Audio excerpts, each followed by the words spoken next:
Hi.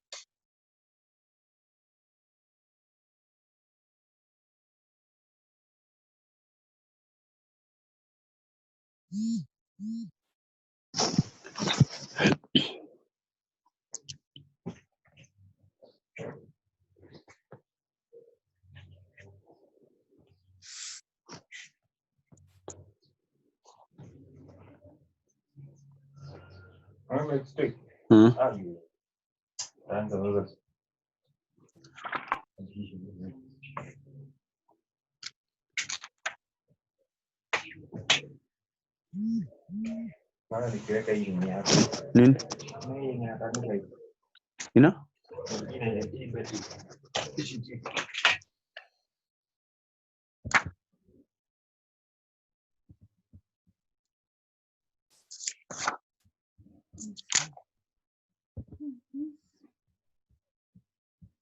Record chat participant.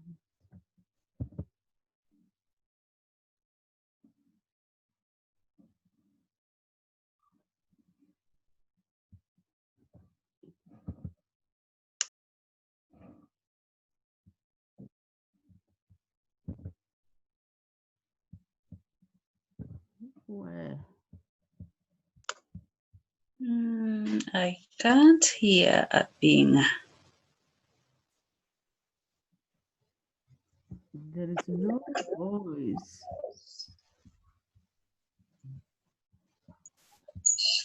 For my start video.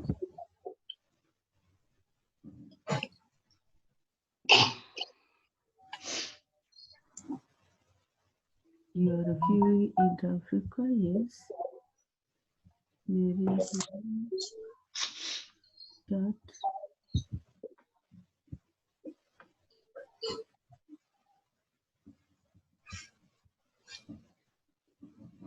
The presentation on. Sisikii chochote. To everyone, type message here.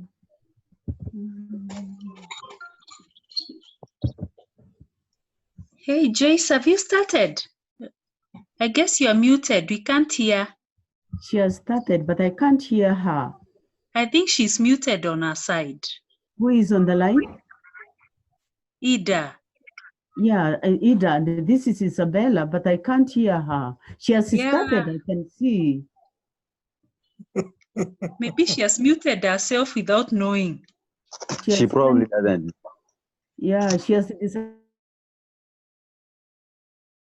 disappeared, and Mary Kitaka has come in her place. Let's give her time to come. I think she was setting. Good. I have come in her place. Okay. Yes, I'm seeing you, Mary. I'm above you. Oh, okay. This is Isabella. Okay. Nice to meet you, Isabella. Nice to meet you too. Others, Lucy Wairimu, Edda has disappeared. I've disappeared. I'm still here. Yeah, can you see, Mary, can you see the YMH for researchers? It's a slide. Yeah, there's a slide on. Yes, I can. Yeah.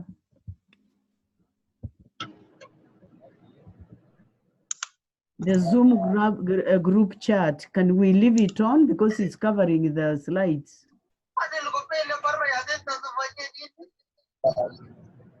Hi, Wangari. Hello. Hi, Hey. Is someone speaking? Mary, no, Mary, we are the only two of us. Guys, can you hear me now? Yes. Oh, yes. Yes. I'm going to start again. I think you are muted by mistake. So, as I was saying, welcome to this training. Today, we are talking about a very interesting topic called mental health. And in mental health, we are going to be practicing how we can be better researchers by just creating a space for us to talk. I hope you guys can hear me now, right? I'm going to you can hear me. Yeah, I can hear you. Yes. We are communicating, right? Can you hear me? Yes. I can hear you, Wangari. Okay. Let me just find out if you can hear me now. We can hear you. I can hear you. Let me see. Monica here. Yes or no? Yes? Yes. Yes, yes. Okay, so let me see what check. people Yes, are saying on yes. the chat. Okay, yes, loud and clear. Good. All right. So I'll keep going. I'll keep going. So Study Smart series is a team of 12 of us who volunteered to provide mental health and psychology support for researchers. And as I was saying, starting with my own story is that we've all gone through a very lonely research experience one time or another. And the objectives of this training are four. One is definitely we're going to talk about how to study smart. That's how to get prepared ahead of time. And then the smart part is really about the habits. So content is as good as habits. So how to track your mental health through your research journey, very important. Then we'll talk about tools, some mental health maximization tools that you may need to implement, right? So we will be dealing with some deep-seated patterns and seeing how to change that. Now in the middle of the year, so you're probably thinking of some things you're going to change before the year is over, right? Yes. Finally, the fourth objective is about therapy. Why meeting with a therapist is a good idea in the middle of your research journey. As I was saying about my own story is that currently I am finalizing my analysis of my doctorate research, and the journey has not been smooth and easy. It's actually been quite lonesome. And that does not necessarily mean lonely all the time. It just means I am alone a lot of times. I have to make all these decisions. While I was used to being in class, now it's self-directed learning. Another point is that I am not used to speaking my mind. So in research, as opposed to being in class, is that you find that a lot of times somebody requires you to also give your critique, bring your voice, you know, to the research. And there's another very important point I want to make here is that your content of studying is only 50%. There's another 50% which has to do with your processes, your habits. For example, dealing with your supervisors. That's a very important skill that contributes about 50% to your success, in addition to just studying on your own. And then definitely we are all juggling research along many other careers and roles in the community. And most of us have financial struggles, and that throws a spanner in the works. And so why mental health for researchers is that the landscape for example, doing a PhD or a master's or any research project, even if you're not a student, you're a professional here, is that it's characterized by a lot of uncertainty. And who is that child who is shouting? Anxiety. There's a really lack of balance because there's Joyce, you know, Joyce, Joyce, excuse me. Time. Wait, okay, let me cut. Issues that we will be addressing. And finally, that we can get unstuck. I really, really hope that some of us who've been stuck for quite a while now can start to be unstuck. And so one of the tools, just as an example, we use a lot in psychology is one called cognitive distortions. So this is just a very brief snapshot, and we will be going into depth with this. I'm trying to entice you because we are about to begin our very first therapy session on the 20th of July. You're very welcome to join. We'll be looking at some of these things. For example, PAM Model J, that's an acronym for a list of thinking errors that is very common for all of us. One of them is personalization. I'll share from my story how it has been more like this is happening only to me. So I personalize the challenges that I'm experiencing in my research journey as if life is unfair only to Joyce, right? Then there's all or nothing. That is black and white thinking. There are no gray areas. It's either I'm 100% or nothing. And being me, I am a little bit of a perfectionist, and I am a 100%er. So that can become a point where I can get stuck. So as I said before, thinking errors happen to everyone. These are very automatic thinking processes, but we will be looking into depth using cognitive behavior therapy, or CBT, into how to deal with some of these cognitive errors or thinking errors. Minimizing, maximizing. For example, lately my thesis has turned from being a small molehill into a large mountain. You see? So that's maximizing. Really little looks really big. And then should statements. That's when I tell myself that I must do this, I must pass, I must be 100%, I must. So the should or the must introduces a lot of stress in life. We'll see how we can deal with that or change that from a should statement to something else. Mental filter is when sometimes I discount every positive step I have made. For example, I just noticed that my NACOSTI permit was given to me for 1 year, but I actually collected my data in 6 months. But this morning, I was not aware of this fact, and I did not remember to acknowledge myself for having done the 1 year data collection period of 6 months. So mental filter is where you count the positive, and then you just focus on the same as qualifying the positive, right? Then overgeneralization, of course, you can see how that is one of the patterns that really lead to a lot of stress. If you overgeneralize, if you take a comment from a professor and then you mean like you can never be successful in anything. The professor was only dealing with a specific comment. Then emotional reasoning is another very typical thinking error, whereby you're only reasoning from how you're feeling right now. So sometimes when I've had comments and a lot of red marks on my paper, what I do about that is I put it aside. The time the paper, I'm not very well. I'm called emotional labeling or mislabeling. So labeling again is about assigning a label to something, like saying, oh no, this research is so hard. We all say that, right? And that is actually something that can become a success. And then finally, jumping to conclusions. So that's just one technique that's used, and it's a very useful technique when you are able to reflect upon how you have had patterns of thinking that are not useful, right? So in essence, I know it's not very clear, but what I would like you to get is that mentoring is a very important part of the journey. And while the psychology will be doing counseling is a supportive measure, just like mentoring is.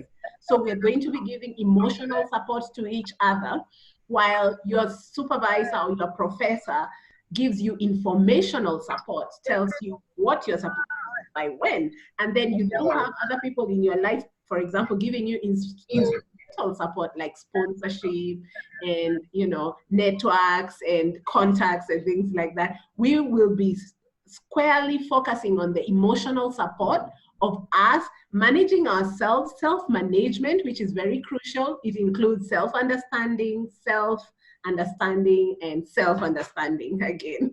So it's very, very important. So I'd like us to reflect on a few questions on the process of research. How has it been for you? Number one, on the right of the screen, you can see there's a box there. Is it what you expected? Number two, do you feel this research is going well? Number three, what has been great or easy or enjoyable?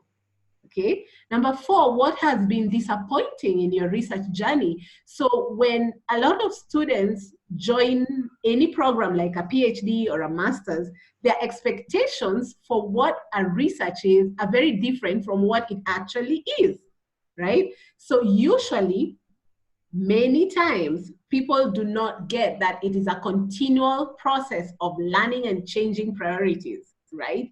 Another thing is that there is an identity shift, because you've got to put time for this research amidst your other roles. So there's potential for confusion and conflict. Again, you've got to have very good professional relationships, especially with your supervisor. And we're going to be delving into how exactly that can happen. And then transitions are very common.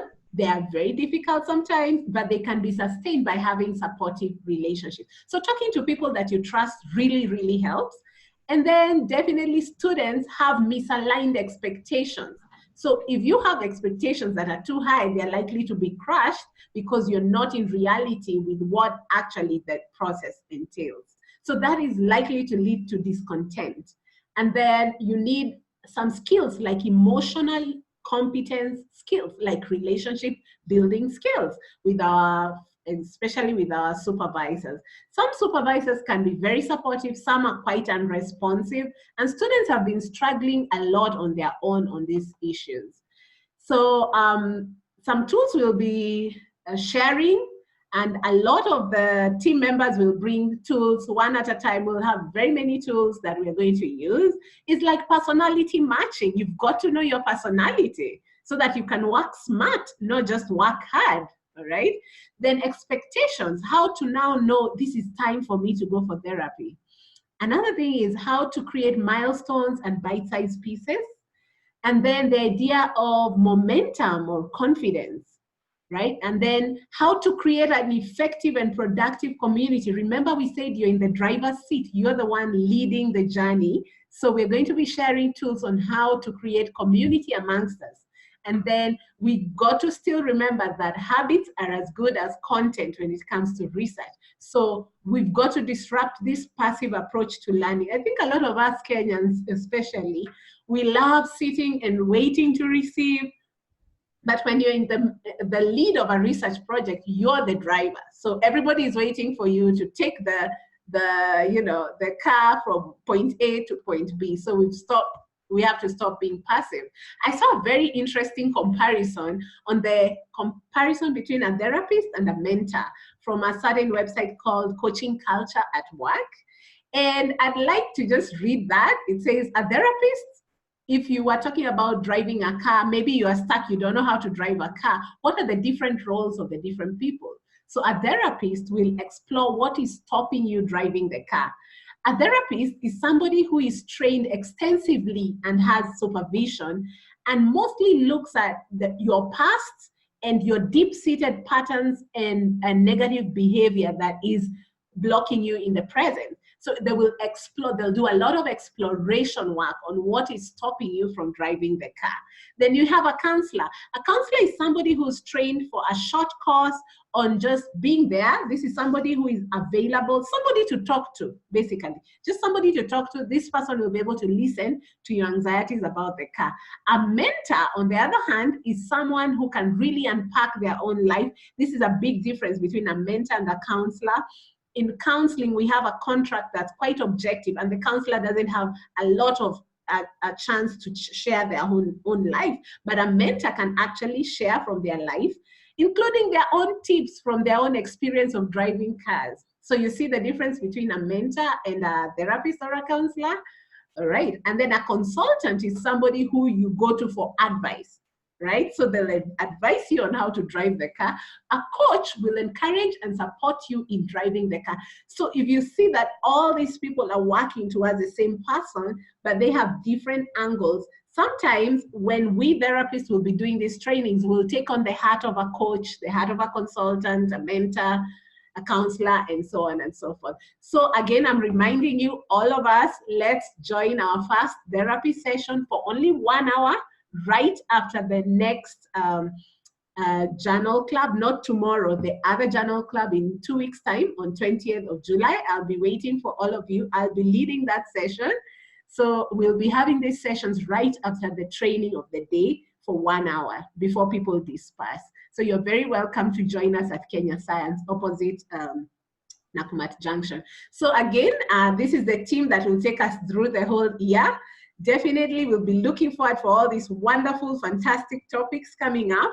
And finally, I hope that you are feeling connected, engaged, supported, excited, aware, and invigorated. So at this point, I would like to now hear from you, and I'm going to see whether I can unmute you guys, because I'd like to hear your comments.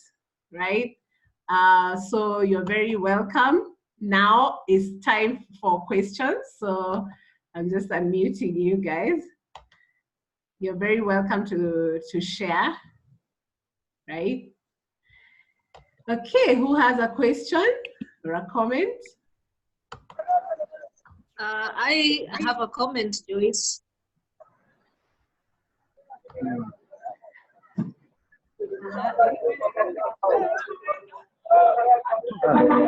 About 10 minutes.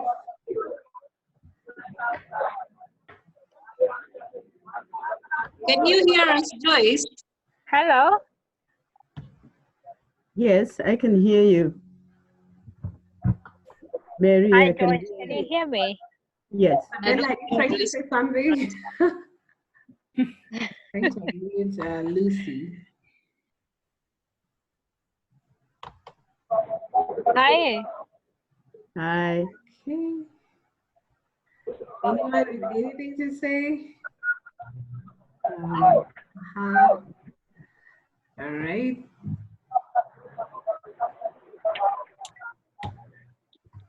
I sent it as a chat, but what I was saying was that can you hear me? Yes. Yeah, yes. The time Yeah, now yeah. to talk. Do you relate with anything I've said, and how could you apply it in your life? Well, I was saying that I was just beginning by saying that from your last question, where you're. So I'm trying to see. Just you're muting Lucy. We can't hear the question. Wait, did I mute myself? Hang on. Hello? There's just a lot of interference in your background. So if you could My get background? I think I don't have interference in my background.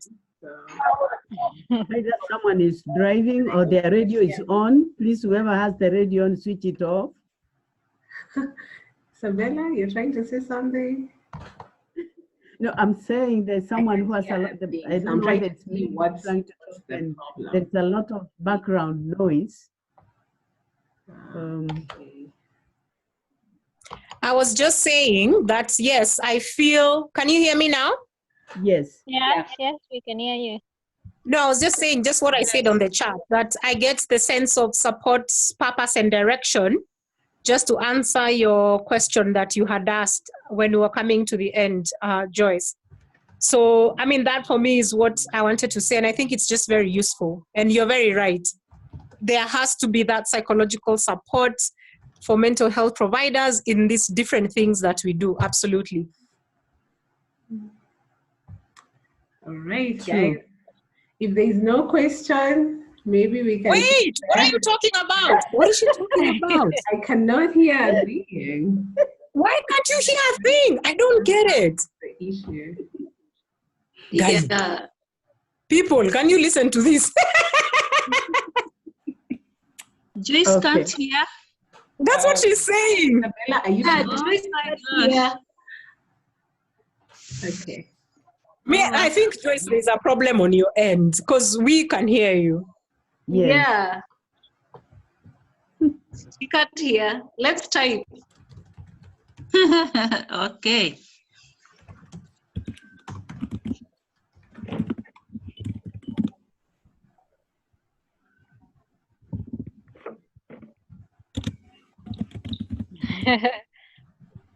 Type your message, Lucy. I have typed it. Okay. Okay, let me see. What is there? What's up?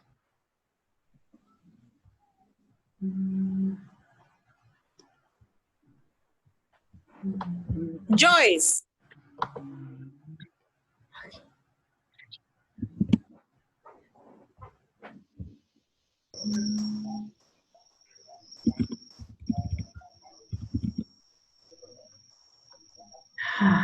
Wow. Oh, yeah. All right, guys. I don't know. Lucky Joyce.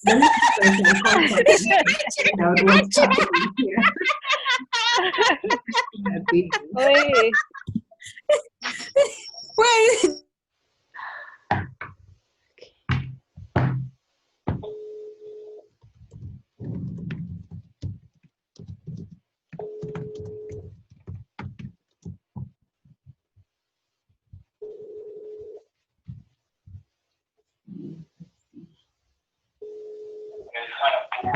Aurelia. I'm just trying to unmute myself because everybody can hear me, but I can't hear them.